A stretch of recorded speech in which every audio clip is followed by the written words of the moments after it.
Bonjour à tous, petit disclaimer avant de commencer, je suis un peu enrhumé depuis quelques jours et malheureusement c'est la seule journée de disponible que j'avais pour tourner cette vidéo, donc j'espère que ça ne s'entendra pas trop. Si c'est le cas, je m'en excuse sincèrement. Aujourd'hui, j'aimerais vous parler d'un conflit un peu méconnu et qui au premier abord peut même sembler surréaliste, l'expédition française du Mexique. Car oui, la France est intervenue militairement au Mexique entre 1861 et 1867.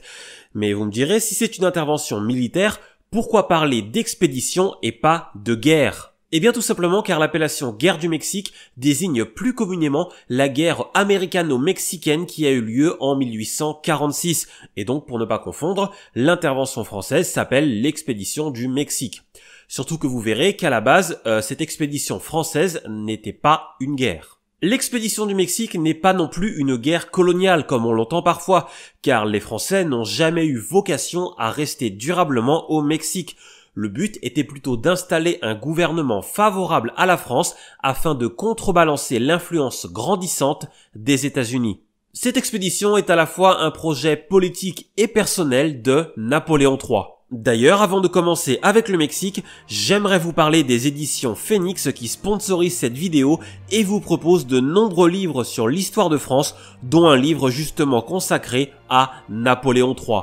À l'approche de Noël, les éditions Phoenix vous proposent des œuvres anciennes rééditées au format royal, ce qui pourrait bien être le cadeau parfait à déposer sous le sapin. En plus de ce format royal, ils vous proposent désormais certains ouvrages dans un format collector. Doté d'une vingtaine d'illustrations, d'un papier unique et d'un double embossage avec dorure sur la couverture, ce format collector pourrait être la pièce maîtresse de votre bibliothèque. Leur catalogue est complet et centré sur les périodes marquantes de l'histoire de France, de Vercingétorix à Napoléon III, en passant par les croisades et la monarchie de Juillet. En plus de cela, tous les produits sont fabriqués en France et une partie des bénéfices est reversée à une fondation qui œuvre pour la conservation de notre patrimoine national. À l'approche de Noël, c'est donc le cadeau idéal à offrir à un passionné d'histoire, à la fois esthétique et très enrichissant. En plus, en cette période de fête, tous les livres au format royal passent à 40 €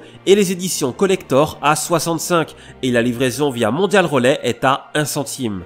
Si vous voulez faire plaisir à vos proches ou tout simplement enrichir votre culture avec des livres magnifiques qui vont en plus soutenir notre patrimoine, n'hésitez pas à vous rendre sur le site des éditions Phoenix pour consulter leur catalogue. Vous avez tous les liens et toutes les informations juste en dessous dans la description de cette vidéo. Un grand merci aux éditions Phoenix pour leur soutien. Entrons maintenant dans le vif de notre sujet avec une petite mise en contexte.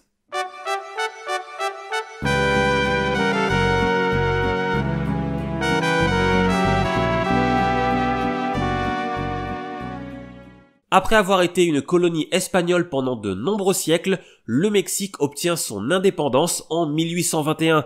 Mais cette indépendance n'est pas synonyme de stabilité, loin de là. Le 21 juillet 1822, Agustín de Iturbide est couronné empereur et prend le nom d'Augustin Ier. Mais cet empire sera de bien courte durée. Rapidement, les généraux qui avaient soutenu Augustin le jalousent et se retournent contre lui. Le général Antonio López de Santa Anna finit par entrer en révolte contre l'empereur et il proclame la République le 1er décembre dans la ville de Veracruz. Augustin Ier est contraint d'abdiquer le 19 mars 1823 et son empire laisse la place à la première République fédérale du Mexique. Cette république est en réalité une république de façade, mise en place par les généraux Victoria et Santa Anna, et qui va vivre au rythme des conspirations de caserne. En à peine 40 ans, le pays va connaître une quarantaine de gouvernements différents.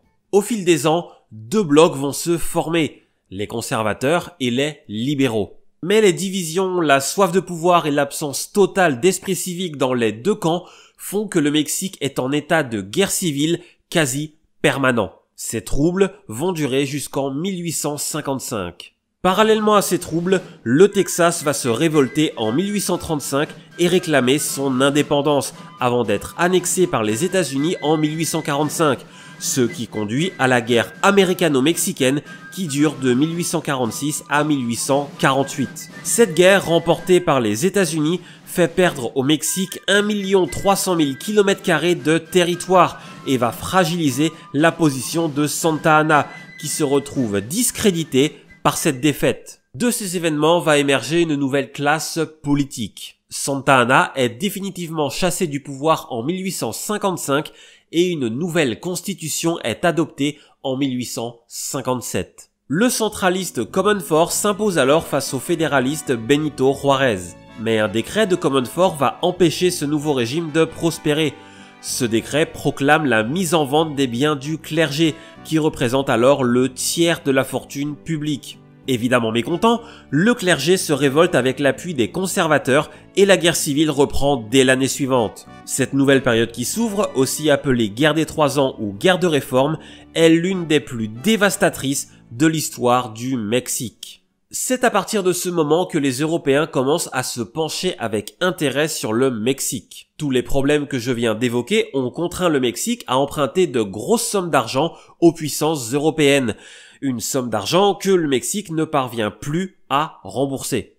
En plus de cela, de nombreux Mexicains exaspérés par 40 ans de guerre civile commencent à penser que seule une intervention étrangère pourra ramener l'ordre dans leur pays. En 1861, c'est finalement le libéral Benito Juárez qui va s'imposer à la tête de l'État mexicain. Il se retrouve alors confronté au même problème que ses prédécesseurs.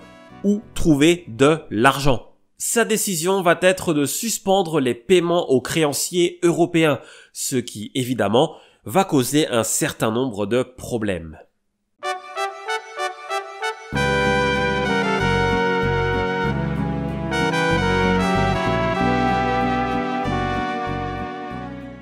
La France connaît un début de 19e siècle un peu plus calme que le Mexique, mais quand même on n'est pas vraiment sur un modèle de stabilité.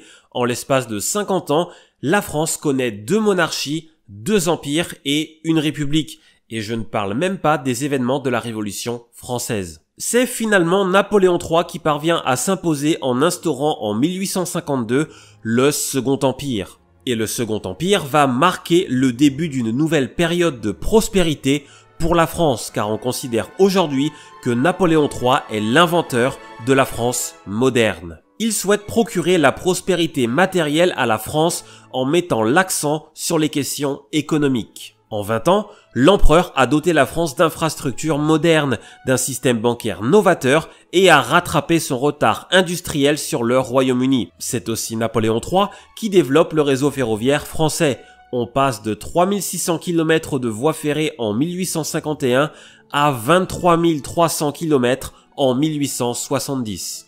En plus de cela, toutes les grandes villes françaises se modernisent, à commencer par Paris. Sous la direction du préfet de la Seine Georges-Étienne Haussmann, la capitale connaît des changements majeurs. Passant de 12 à 20 arrondissements, tous les aspects de la ville sont repensés et modernisés. Les rues, les boulevards, les avenues, les façades, le mobilier urbain, les espaces verts, les égouts, le réseau d'adduction d'eau, cette révolution haussmannienne conditionne toujours, de nos jours, l'usage quotidien de Paris. Vous l'aurez compris, sous le Second Empire, la France connaît une période de prospérité économique et de modernisation. Aujourd'hui, les historiens s'accordent à dire que le règne de Napoléon III a été l'un des plus importants pour le développement de la France. Mais tout n'est pas tout rose, car en ce qui concerne la politique extérieure, c'est un petit peu plus compliqué. L'empereur connaît quand même quelques succès au début de son règne. Même si la France n'a pas d'intérêt direct à faire valoir dans la guerre de Crimée, l'intervention française dans ce conflit en 1854 permet à la France de reprendre sa place sur la scène internationale, et elle permet aussi de briser l'alliance entre la Russie, la Prusse et l'Autriche. Bien que patriote, Napoléon III est aussi un défenseur des nationalités. Il confirme l'autonomie de la Serbie et du Monténégro et intervient en 1859 pour libérer le nord de l'Italie de la domination autrichienne. Même si cela n'est pas sans intérêt pour la France, puisqu'elle reçoit en échange de son aide Nice et la Savoie. Mais à partir de 1860, les choses vont moins bien se passer. En Italie toujours, alors que ses premières interventions soutenaient l'action des patriotes italiens, Napoléon III décide d'intervenir à Rome pour protéger le pape. Après cette intervention, celui qui était jusque-là vu comme un libérateur est désormais perçu comme un obstacle à l'unification de l'Italie. Et arrive ensuite l'intervention au Mexique.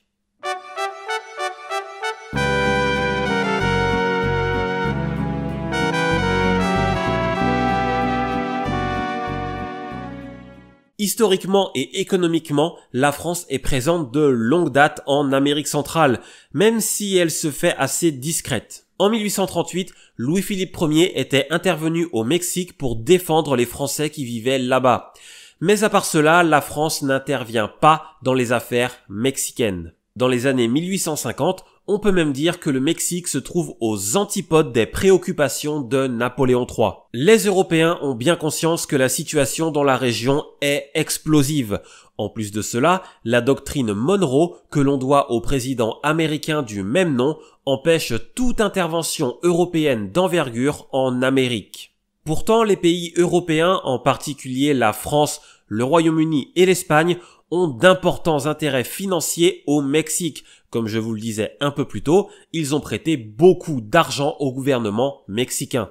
À la fin des années 1850, de nombreux éléments plaident pour une intervention au Mexique. Morny, demi-frère de Napoléon III et président du corps législatif, pousse à l'intervention pour récupérer l'argent que le Mexique doit à la France. Dans le même temps, José Hidalgo, le chef historique des conservateurs mexicains, est reçu à Paris par l'impératrice. Il dénonce l'intention des libéraux mexicains de saisir les biens de l'Église pour restaurer les finances de l'État. Il réclame aussi l'instauration d'une monarchie catholique au Mexique. L'impératrice, fervente catholique d'origine espagnole, tente de convaincre Napoléon III d'intervenir dans ce sens. Compte tenu de tout cela, dès la fin des années 1850, Napoléon III commence à rêver d'Amérique. Il échafaude même un plan grandiose. Il souhaite installer au Mexique une monarchie latine et catholique cliente de la France afin de contrebalancer la République protestante et anglo-saxonne des États-Unis. En plus des ambitions personnelles et stratégiques de l'empereur, le Mexique offre beaucoup d'opportunités économiques.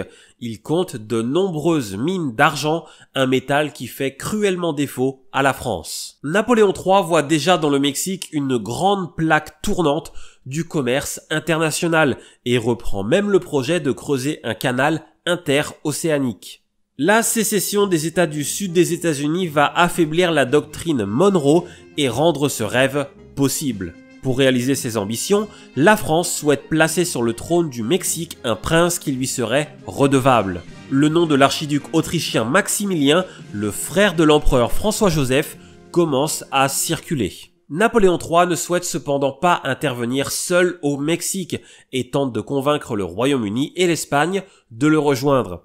Pour l'Espagne, ce n'est pas très compliqué, ses intérêts économiques sont encore plus importants que ceux de la France. Les Britanniques, eux, sont moins motivés, mais se méfient d'une intervention conjointe de la France et de l'Espagne, et vont donc rejoindre la coalition. Les choses vont s'accélérer à partir du 17 juillet 1861, quand Benito Juárez décide de suspendre pour 2 ans le remboursement de la dette extérieure mexicaine, sans compter que la guerre civile menace de plus en plus les ambassades européennes. Le 31 octobre 1861, les 3 puissances européennes décident de l'envoi d'un corps expéditionnaire au Mexique, composé de 6000 Espagnols, 2500 Français et 700 Britanniques. Le but de cette expédition est de pousser le gouvernement mexicain à protéger les ressortissants européens et à rembourser sa dette. Mais les objectifs de ce corps expéditionnaire restent relativement flous, car mis à part le remboursement de la dette, les intérêts des 3 alliés divergent. Finalement, les troupes espagnoles débarquent à Veracruz en décembre 1861, suivies par les troupes françaises et britanniques qui, elles, débarquent en janvier 1862.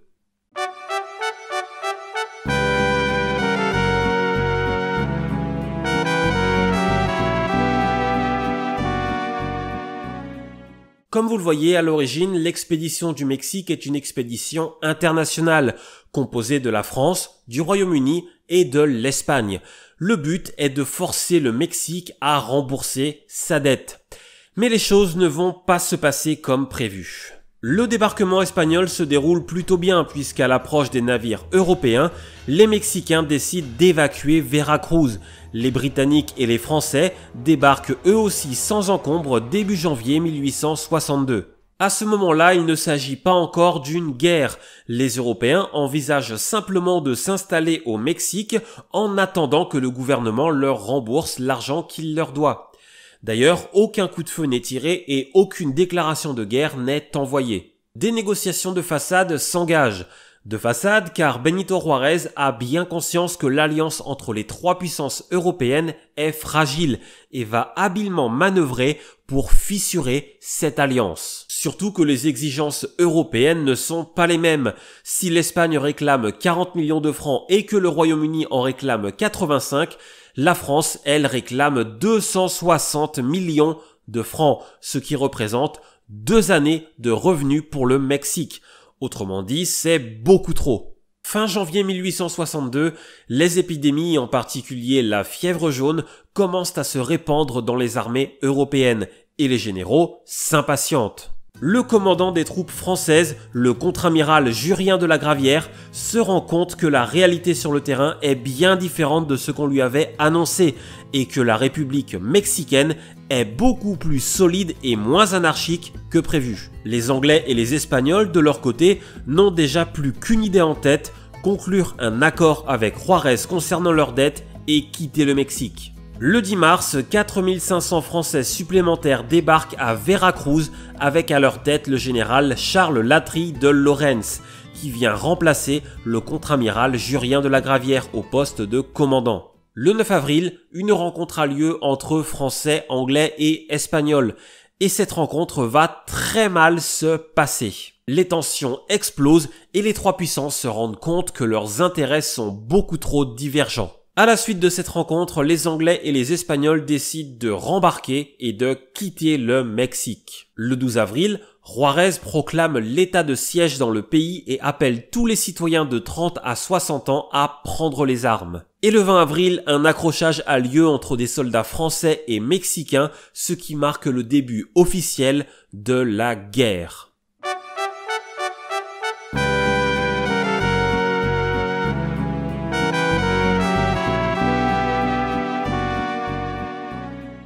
Le plan des Français est simple, il faut prendre la ville de Puebla, ce qui devrait ouvrir la voie vers Mexico. Le général Lawrence se présente devant la ville le 5 mai 1862, mais rien ne se passe comme prévu. Les renforts qu'il attend sur place ne sont pas présents. Lawrence décide d'attaquer la ville seul avec ses 6000 hommes sans savoir exactement combien d'ennemis sont retranchés à Puebla. On estime les forces mexicaines entre 4500 et 12 000 hommes, ce qui n'est pas une estimation très précise. Après une journée de combat acharné, les Français sont obligés de battre en retraite. 172 hommes perdent la vie et plus de 300 sont blessés. Quand la nouvelle de la défaite parvient à Paris, elle provoque un certain choc, car personne ne sait où se trouve Puebla et tout le monde pense que c'est une petite bourgade sans intérêt. Pour laver cet affront, Napoléon III envoie près de 30 000 soldats français supplémentaires avec à leur tête le général Forey. Ces derniers débarquent au Mexique en septembre 1862 et entreprennent d'assiéger Puebla. C'est durant les préparatifs de cette nouvelle attaque de Puebla qu'a lieu le 30 avril 1863 la célèbre bataille de Cameron, au cours de laquelle 65 soldats de la Légion étrangère française résistent pendant 10 heures à l'assaut de près de 2000 Mexicains. La ville de Puebla, elle, est finalement prise le 17 mai 1863. Après cette défaite, l'armée républicaine mexicaine n'est plus en capacité de stopper l'avancée française, ce qui fait que 3 semaines plus tard, les Français entrent dans Mexico sans rencontrer aucune autre résistance. Benito Juárez et son gouvernement, bien décidés à poursuivre le combat, se sont pour l'heure réfugiés à la ville d'El Paso del Norte, près de la frontière américaine. Le 10 juillet 1863, le Congrès proclame l'Empire mexicain et offre la couronne impériale à l'archiduc Maximilien de Habsbourg. Mais qui est ce Maximilien et d'où sort-il ?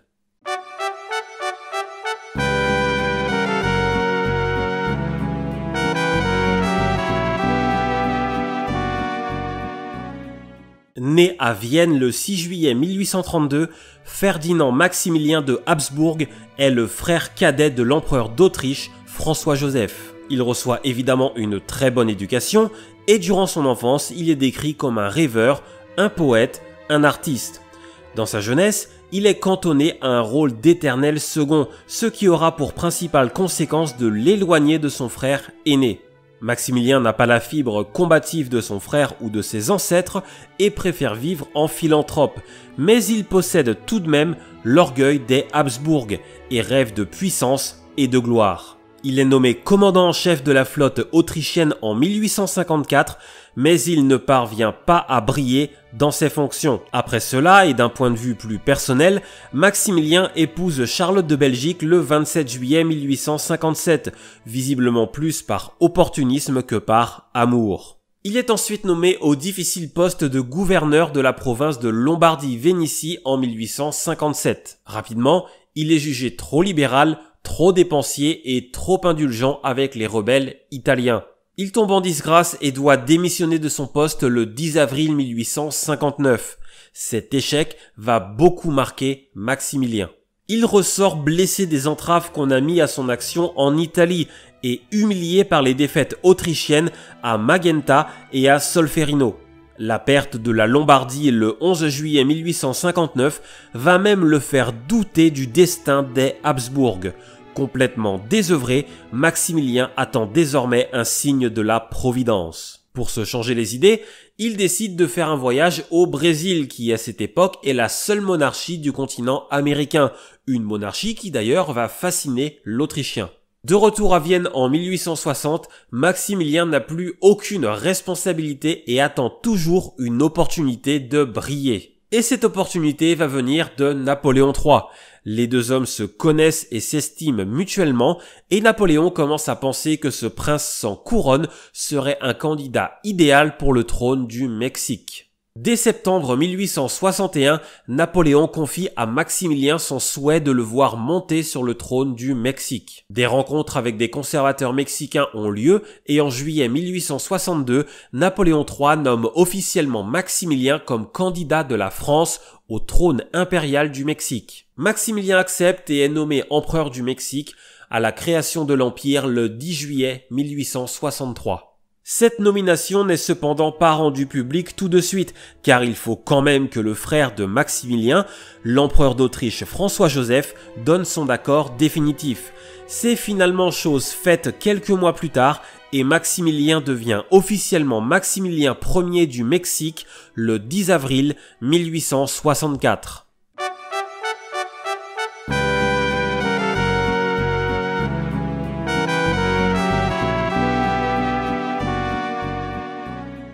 Les nouvelles institutions mexicaines sous l'autorité de Maximilien Ier se révèlent encore plus inefficaces que les précédentes. Le nouveau pouvoir mexicain promulgue, entre autres, un décret autorisant la confiscation de tous les biens des opposants au régime, sans aucune exception.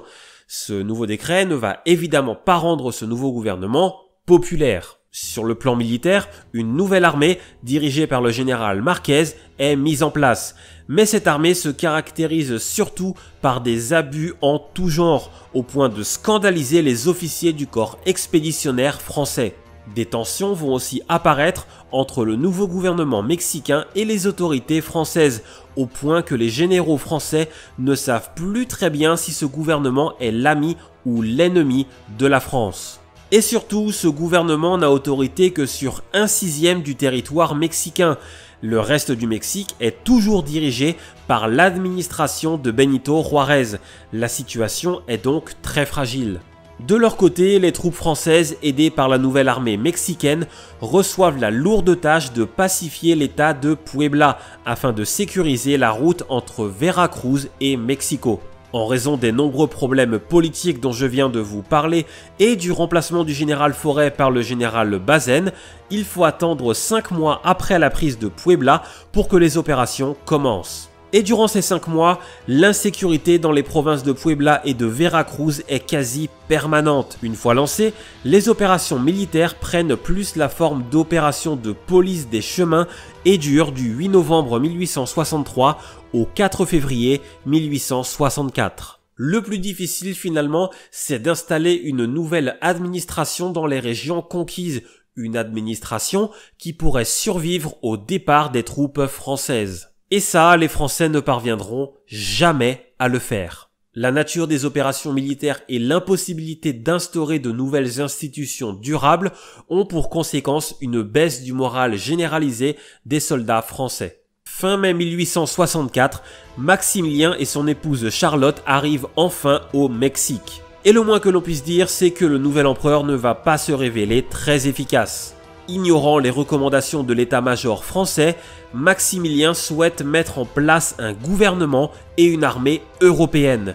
Il va donc détruire tout le travail fait par les Français pour constituer une armée mexicaine impériale. L'empereur renvoie des généraux mexicains et dissout les unités déjà constituées, alors même que ces unités combattent la guérilla depuis plusieurs mois pour le compte de l'empereur. Cette décision est catastrophique, surtout qu'en 1864, il faut constamment se battre le long de la zone d'occupation française. Les troupes françaises sont donc désormais seules à se battre, la nouvelle armée de Maximilien n'étant évidemment que théorique. Cette décision n'est qu'un exemple parmi tant d'autres, et dans la seconde moitié de l'année 1864, les décisions de Maximilien exaspèrent tout le monde. Pourtant sur le terrain, les choses ne vont pas si mal. Les soldats républicains, qu'il s'agisse des troupes régulières de Benito Juárez ou de guérilleros, reculent partout.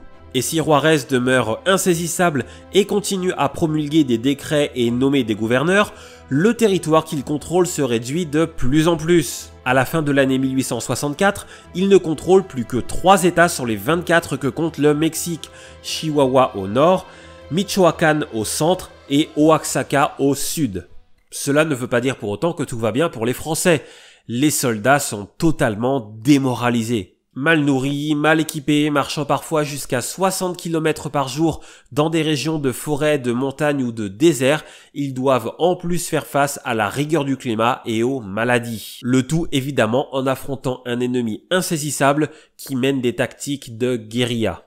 En février 1865, les troupes françaises parviennent tout de même à porter un coup très dur à la résistance mexicaine. Le général d'artillerie Courtois d'Urbal et ses 3500 hommes attaquent la ville d'Oaxaca tenue par le très populaire général républicain Porfirio Díaz et ses 6000 hommes. Malgré la supériorité numérique des Mexicains, le génie et l'artillerie française contraignent Díaz à se rendre le 8 février 1865.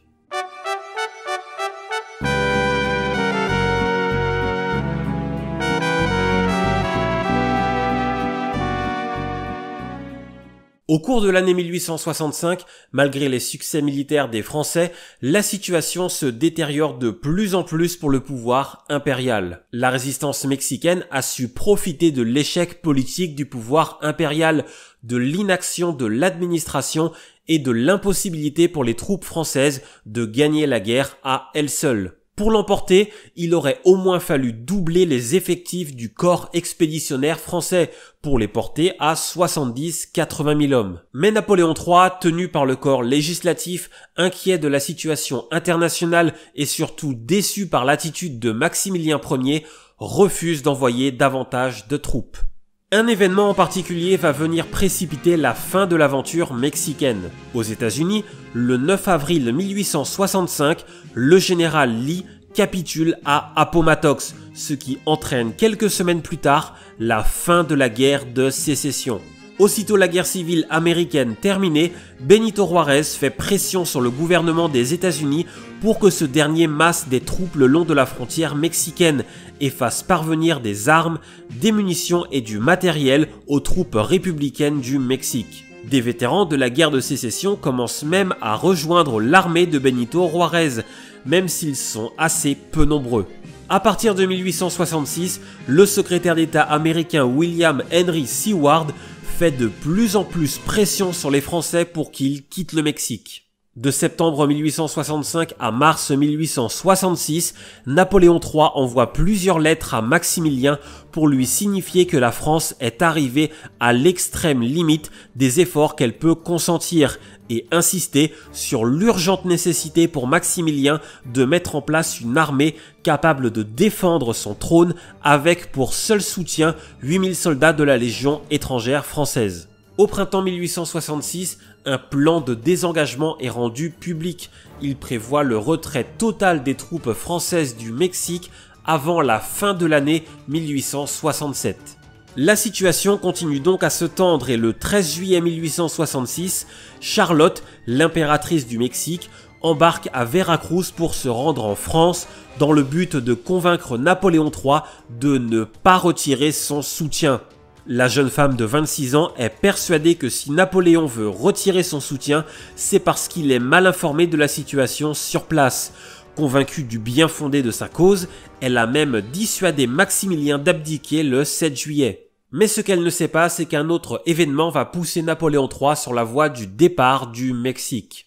Le 3 juillet 1866, la Prusse écrase l'Autriche à la bataille de Sadowa. Cet événement marquant va focaliser l'attention du Second Empire sur les affaires européennes. Face à la menace que représente la Prusse, pour Napoléon III, il n'est plus l'heure de rêver d'Amérique. Le 21 août 1866, Napoléon III envoie une lettre à Maximilien dans laquelle il clarifie les choses. Il est désormais impossible à la France d'envoyer un seul écu ou un seul homme supplémentaire au Mexique. C'est le début de la fin. Ce sont d'abord les troupes belges envoyées par le roi des Belges et père de Charlotte, Léopold Ier, qui vont quitter le Mexique. Le 25 septembre 1866, la Légion belge connaît une importante défaite à Ixmiquilpan. Après cette défaite, la Légion des volontaires belges n'existe plus en tant que force combattante.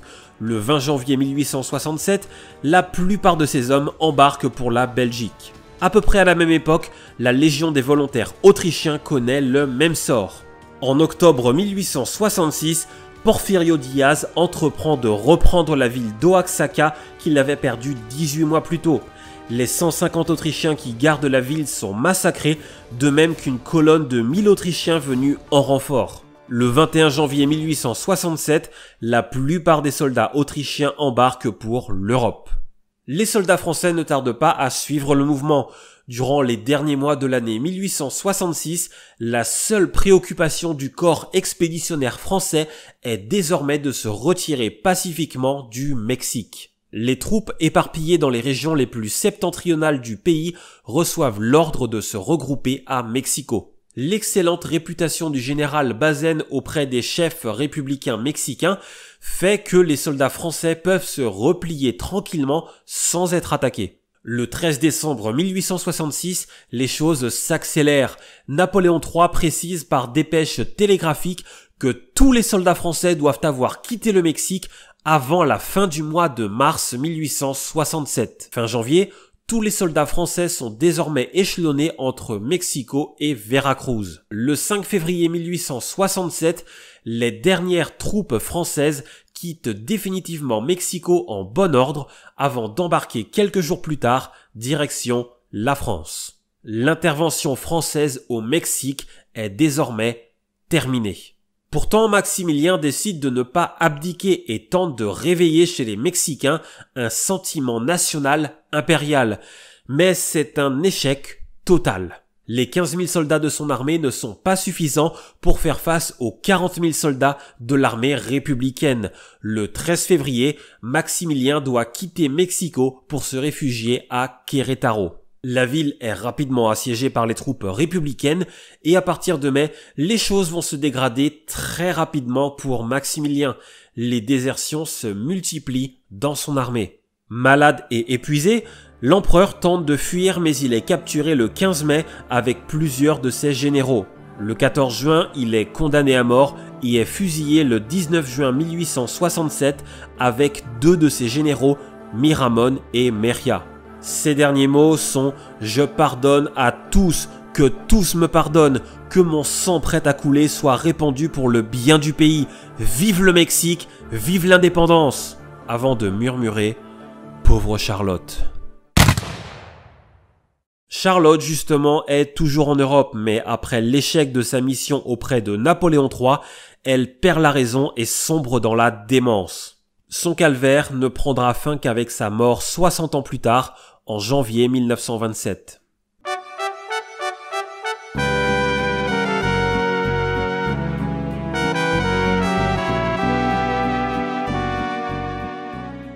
Lorsque la nouvelle de la mort de Maximilien parvient à Paris, Napoléon III et son épouse sont effondrés et semblent submergés par la culpabilité. Toutes les cérémonies officielles de l'exposition universelle qui a lieu à Paris en cette année 1867 sont ajournées.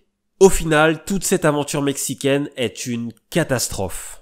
Sur un peu plus de 38 000 soldats français envoyés au Mexique, 6 650 trouvent la mort, soit un peu plus de 17% des effectifs. 1650 sont tués au combat, 4700 sont morts de maladie et environ 300 sont victimes d'accidents. À cette époque, l'armée française pouvait aligner 250 000 à 300 000 hommes. Les pertes lors de cette expédition du Mexique sont donc importantes, mais elles n'ont pas d'impact sur la puissance militaire de la France. En ce qui concerne le matériel, la consommation de cartouches, de poudre, de boulets ou d'obus a sérieusement entamé les stocks de la France. Mais toutes les pièces d'artillerie, l'élément le plus coûteux et le plus long à produire, ont été rapatriées. La perte financière, enfin, est très importante. Cette guerre aura coûté à la France 336 millions de francs répartis sur 5 ans, soit environ 60 millions de francs par an. C'est beaucoup, mais pas de quoi menacer la France de banqueroute. À cette époque, le budget annuel de l'État français est de plus de 2 milliards de francs. Vous l'aurez compris, même si cette catastrophe mexicaine coûte cher à la France et ne lui rapporte absolument rien, elle n'ébranle pas les fondations du Second Empire et l'opinion publique se révèle assez indifférent aux événements qui se sont déroulés là-bas. Car en 1867, ce sont bien d'autres préoccupations qui accablent la France. Merci à tous d'avoir regardé cette vidéo jusqu'au bout, j'espère qu'elle vous a plu et surtout que ce rhume ne vous a pas gêné dans la compréhension et dans le visionnage de cette vidéo. Si c'est le cas, je m'en excuse très sincèrement, mais je n'avais vraiment aucune autre possibilité pour la tourner. Si la vidéo vous a plu, en tout cas comme d'habitude, n'hésitez pas à la commenter, la liker, la partager, c'est toujours le meilleur moyen de soutenir la chaîne et de soutenir la vidéo. Je parle très vite parce que vous avez l'habitude de ce discours. Merci encore aux éditions Phoenix d'avoir sponsorisé cette vidéo. Je vous dis à très bientôt pour une prochaine vidéo, donc qui sera sans doute une petite FAQ qui sortira avant Noël. En attendant, je vous souhaite un très bon mois de décembre et de bonnes fêtes de fin d'année et je vous dis à bientôt, portez-vous bien, prenez soin de vous.